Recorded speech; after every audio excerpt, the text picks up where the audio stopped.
When I was in elementary school, I was asked to pick a book from our school library and do a report on the person who the book was about. Now, I don't remember all of the specifics. This must have been 3rd or 4th grade. But for some reason, I picked a book about Nellie Bly. I'm pretty sure they don't get into this part in an elementary school level biography, but she pioneered a new kind of investigative journalism by going undercover in an insane asylum. You're probably thinking, okay, Pamela, thanks for that weird little trip down memory lane, but why are you telling me this? Well, I was thinking about how I've always wanted to be an investigative journalist. Writing exposés and secret source meetings and mysterious phone calls, it all seemed cool. What I have learned and what this investigation in particular has shown me is it really is a lot of reading. I couldn't tell you how many mundane emails and reports and permits and lawsuits I have looked through. It is way less glamorous and way more tedious than they tell you it is in 3rd grade. But every once in a while, when you're sitting in the middle of a pile of papers, you find something that doesn't add up. Maybe it's something that seems out of place. Just enough to make that little voice in the back of your mind go, I wonder. This episode is about what you find when you keep digging. You start looking for one thing and stumble on something else completely. How I found BioLab went from ramping up manufacturing in Georgia to suddenly shutting down almost everything. And it raises the question of whether BioLab's parent company, KIK Consumer Products, is setting the stage for a financial escape. So, let's keep going. I'm Pamela Kirkland, and this is Manufacturing Danger, the BioLab story. I'll be honest. This episode is packed with detail and reporting, but understanding the full financial picture of BioLab and KIK Consumer Products means taking our time. So if you need to pause or hit that back button, go for it. I'll be right here when you're ready. For some context, let's roll the tape back to season 1. BioLab dates back to the 1950s, when the company was a mom-and-pop shop making cleaners for chicken coops. The company's Conyers plant opened in the 1970s after they had moved into the pool business. They had changed hands a few times, as companies do. Chemtura Corporation was their parent company during the big 2004 fire. They owned a host of chemical companies across dozens of states. That's important to know, because Chemtura filed for bankruptcy protection in 2009. In 2010, they settled with the U.S. Environmental Protection Agency and the U.S. Department of Justice for less than $1 million in penalties under the Clean Air Act and the Clean Water Act as a result of the 2004 fire. That bankruptcy also limited the amount residents who had sued after the fire could collect. Jean Sadler, the Conyers resident who's been here for more than 50 years, she remembers. Well, as I said, my children was living there, and they got enough to paint the house, which it's still, and we painted before, and now the paint is peeling again. The bankruptcy court approved just a $7 million settlement to cover more than 16,000 claims. According to the Wall Street Journal, people forced from their homes received as little as $230, others only $59. Chemtura's bankruptcy is actually the first court case I read when I started researching BioLab. So residents have seen how bankruptcy played out once. They have a lot, maybe everything, writing on how this plays out again. Jean Sadler and her kids lived through that, and you heard her say they didn't get very much money after a class action lawsuit was filed back then because they went bankrupt. This time, Jean is asking the company to be accountable. I just want what is right. I'm not asking for millions. I'm not asking for $500,000. I'm not asking for thousands. I'm just asking, do the right thing, people. She wants to be repaid for the money she spent after the fire. She told me she bought humidifiers and air purifiers. She and her husband were forced out of their house. She said her car had issues that she attributes to the fire. So when attorneys started gathering clients to file class action lawsuits against BioLab, Jean gladly signed on. I've checked in with her every few months since the fire. Each time we spoke, she'd tell me she hasn't heard anything from her lawyer. They have gone ghost on us. We have not heard anything from the lawyers that were supposed to have gotten so much money to represent us. No one has reached out to us at all.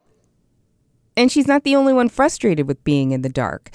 Many residents have not heard much from their attorneys since signing on to the case.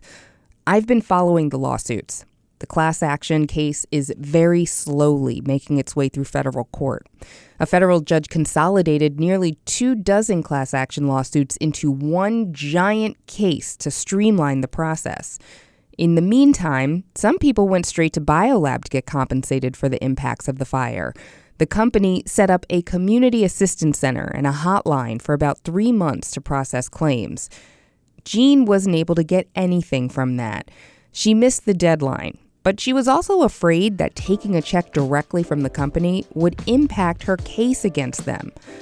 BioLab had said early on that filing an out-of-pocket expense claim would not impact existing or future lawsuits, but many people just didn't believe that. BioLab did not say how many claims they processed, but said they helped 5,000 people in person, fielded 43,000 calls, and 18,000 emails while the claims process was open.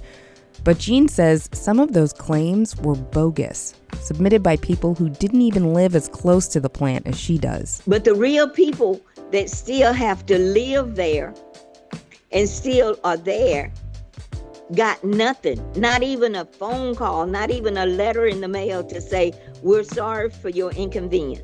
Nothing. After reading through a bunch of lawsuits, I wouldn't expect an apology. Companies like this rarely say we're sorry, not because they don't feel it, but because their lawyers won't let them. A year into this investigation into BioLab and its parent company, KIK Consumer Products, what's clear is they are very careful when it comes to language and how they move when they come under fire.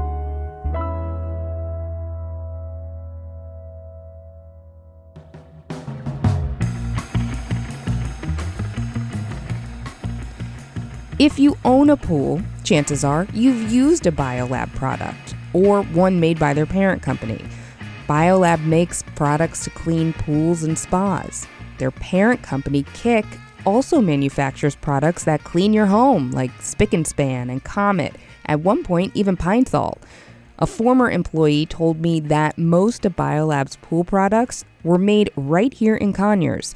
So when the company announced they were going to stop manufacturing here, it wasn't just a local story. It was a major shift for the entire pool chemical industry. In the pool industry, KIK is, one of the top names. Everybody knows them. They make good products, for for pools, household cleaning products. When they had automotive fluids, they were one of the top people in that. But you remember Randy Garcia from the first episode this season. He worked at BioLab as the only on-site engineer and left a few months before the most recent fire. And he explained that whatever happens to the Conyers plant could have ripple effects across KIK's other companies. It's a global company, right? They're not just in Conyers. They have plants all over the country, all over the world.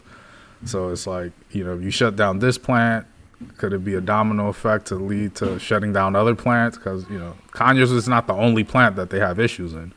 It's just the messiest one. And he says Conyers wasn't just another plant in the company portfolio. It was, one of the larger revenue generators for the company. 5 months after the fire, BioLab didn't seem like they were just ready to walk away from the Conyers plant.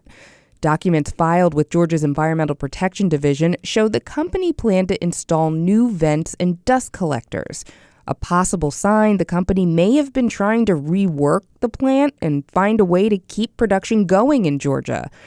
3 months later, they made the announcement they wouldn't manufacture. But what would that decision do to the pool industry? We talked to Rudy Stankiewicz about it last season. Rudy Stankiewicz is CEO of Aquatic Facility Training and Consultants. He also hosts the Talking Pools podcast and has spent more than 3 decades in the pool business. Very important question for this purpose. What title would you like used? I usually go with Grand Poobah, but It's a good one. which is not a joke. I usually do. That's typically within the industry. He tells me BioLab is a major player in the industry. According to market analysis by Business Research Insights, the global pool chemical market was valued at approximately $2.2 billion in 2024 and is projected to reach about $3.3 billion by 2033. He says the 2020 fire at BioLab's Lake Charles plant showed just how critical that company is. I think 2020 was an eye-opener for everyone in how much of a role they actually did play when that factory burned in Louisiana. Following that was a tremendous chlorine shortage that swept across the nation. I don't know if you remember, I was on almost every major news network at the time because I said it was going to be Poolmageddon. And that was the big thing. And that's all you need to do to get on every news network is come up with one word that people think is fun.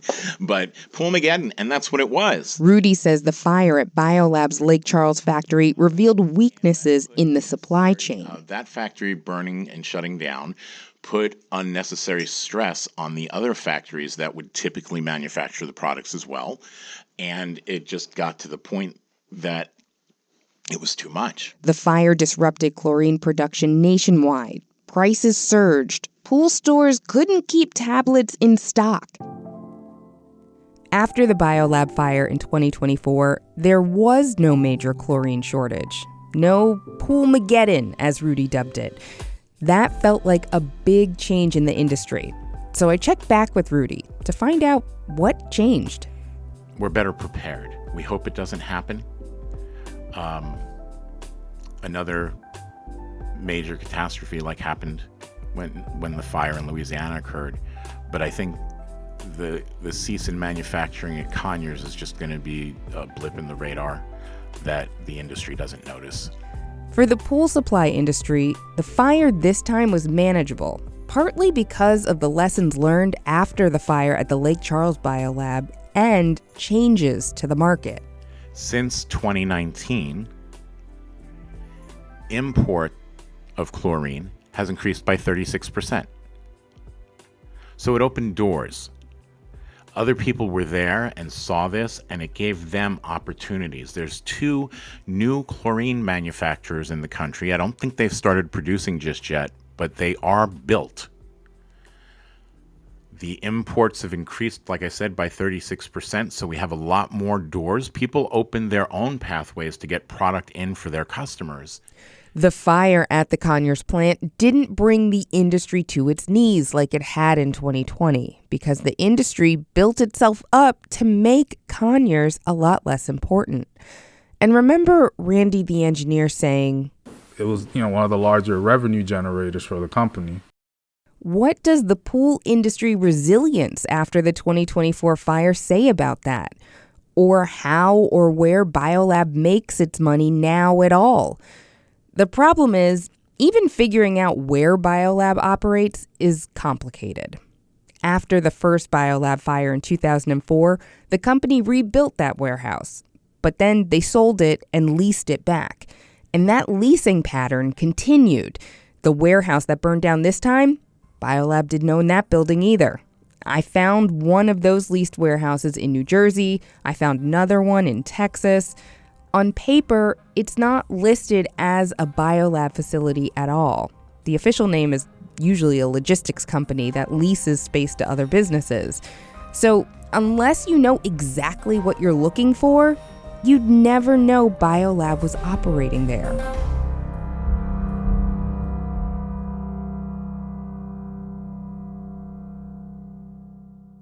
So BioLab's buildings are literally all over the map in ways that are borderline impossible to see.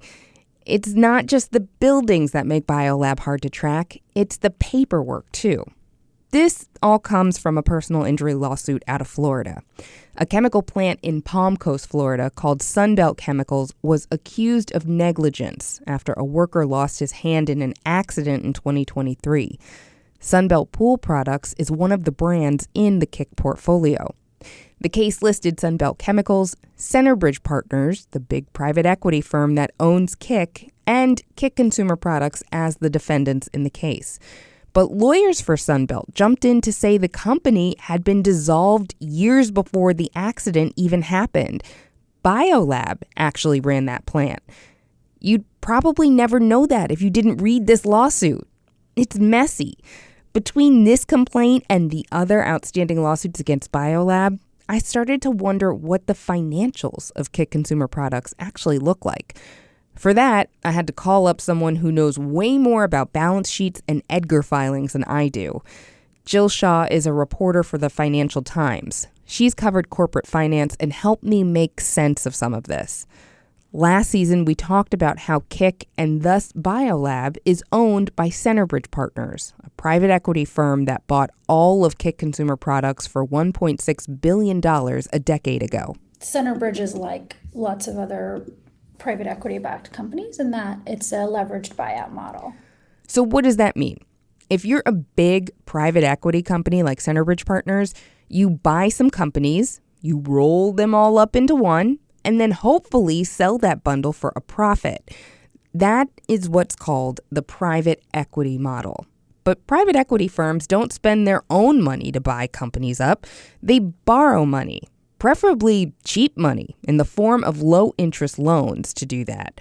The people who loan the money are called investors. Jill says that keeping these investors happy isn't as easy as it used to be. Essentially, interest rates in the U.S. were really, really cheap for a really long time before the pandemic. And so private equity really thrived under that model, and they were able to borrow all this money to buy all these businesses and then flip them and turn them around. Since interest rates went up, that model has really come under pressure because the debt's not that cheap anymore. And so trying to then sell it and potentially make less than what you promised investors that you were going to make has become really difficult. So the model isn't working the way it has in the past, and private equity companies are dealing with more debt. Debt is not necessarily a bad thing in the business world, but distressed debt is a different story and bad news for those investors. Here's Jill again. Distressed debt is when, a company's performance has declined so much that investors are not really expecting to get fully paid back on the money that they lent that company in the form of bonds or loans. Once you start to see that bonds and loans are trading at 80% of the value that they were originally issued at, that's when you start to say, ooh, this is looking kind of distressed. KIK is a private company, which means they don't have to disclose their financial information to the public. But some of KIK's debt trades among investors, which lets analysts get a sense of how much confidence the market has in the company. Jill says once a company's loans or bonds start trading at a discount, investors are saying they've lost faith the company can repay their loans. And right now, she says, that's where KIK Consumer Products finds itself. S&P lowered its rating of the company. So it used to be at CCC+, which is already not so good, if you can tell from all the C's.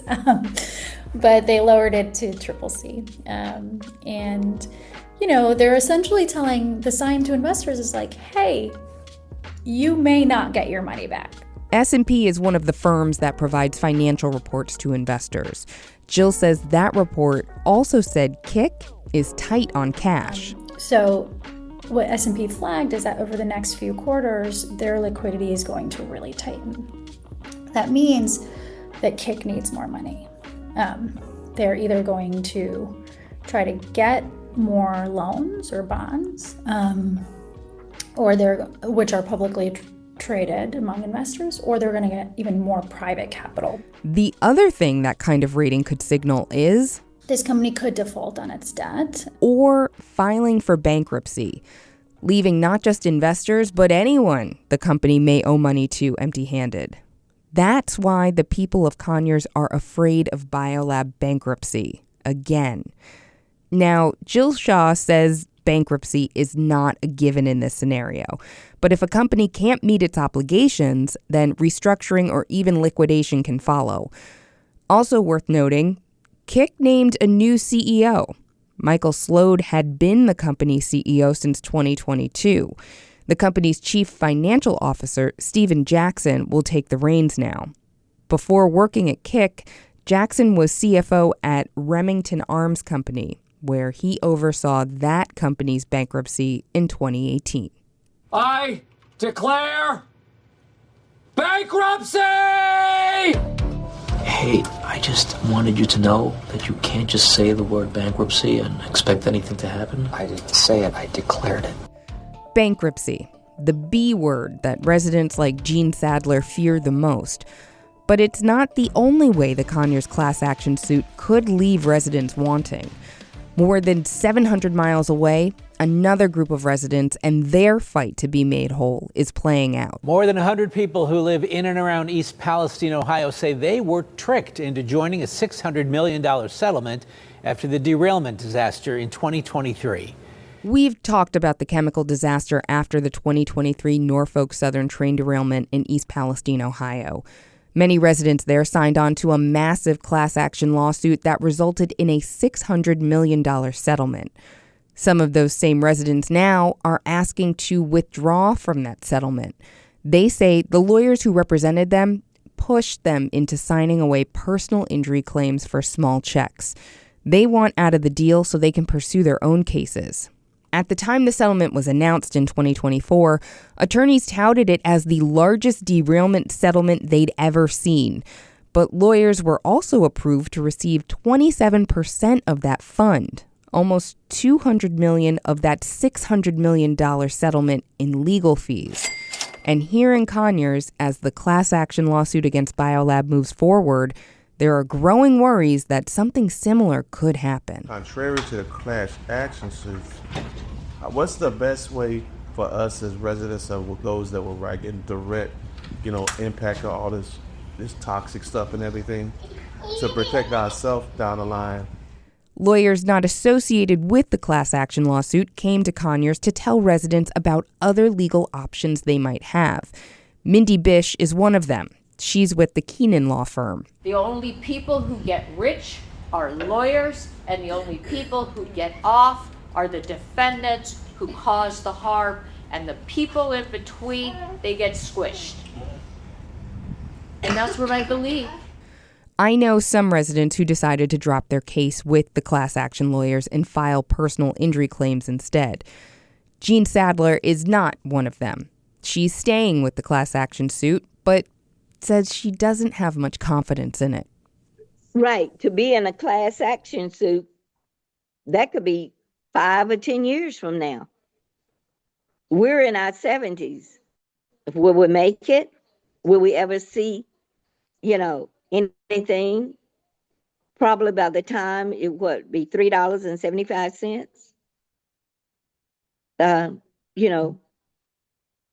Because more and more people join in to say, oh, I was affected, this was done. But we were considered ground zero, and that's exactly what we got. Zero. Nothing. And now, the biggest legal question in this case is sitting in Georgia's highest court. A federal judge asked the state Supreme Court to decide whether residents exposed to BioLab's toxic smoke can force the company to pay for long-term medical monitoring, even if they haven't shown physical symptoms yet. That ruling could determine whether thousands of people like Jean ever receive health coverage tied to the fire. Over the past few months, we've uncovered a lot. We learned BioLab stored more than twice the amount of reactive chemicals it reported to the county. We learned that employees had warned about corrosion, faulty sprinklers, and small fires long before the explosion. We learned federal agencies maybe didn't have a full understanding of the risks in the immediate hours after the fire and didn't deploy some of the tools that could have been useful. We learned this fire isn't an isolated event. And we learned BioLab won't restart manufacturing at the Conyers plant. And now we've also learned, as Rudy Stankiewicz told us, that the pool chemical industry has changed, geographically diversified. So much that while the fire that was huge for Conyers, to the company, it might not have been as big a problem as it could have been 5 years ago. I don't think whatever production was going on in Conyers was essential to the industry. I think they probably rebuilt that warehouse in Louisiana so that it could absorb what was being manufactured in Conyers. And if the Conyers facility is inessential to BioLab, does that mean that BioLab is inessential to KIK Consumer Products, the parent company? And what could that mean for the people in Conyers who want answers from BioLab? After all that digging, sometimes it's what's missing that says the most. For now, this is where the trail ends. Unsatisfying? A little bit. But don't worry, this season isn't over yet.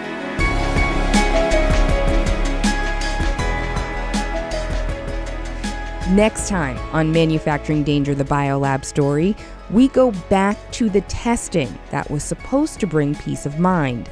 Cheryl Garcia still has questions about what the testing shows, and an independent tester says the government's interest in his work went beyond curiosity. Not conspiracy theory, conspiracy fact. That's next episode. Manufacturing Danger, the BioLab story, is a production of Georgia Public Broadcasting. This podcast was written by me, Pamela Kirkland. Grant Blankenship is our senior editor. GPB's podcast team includes Sandy Malcolm, Jeremy Powell, Jake Cook, and Mark Davenport. For more, visit gpb.org/podcasts.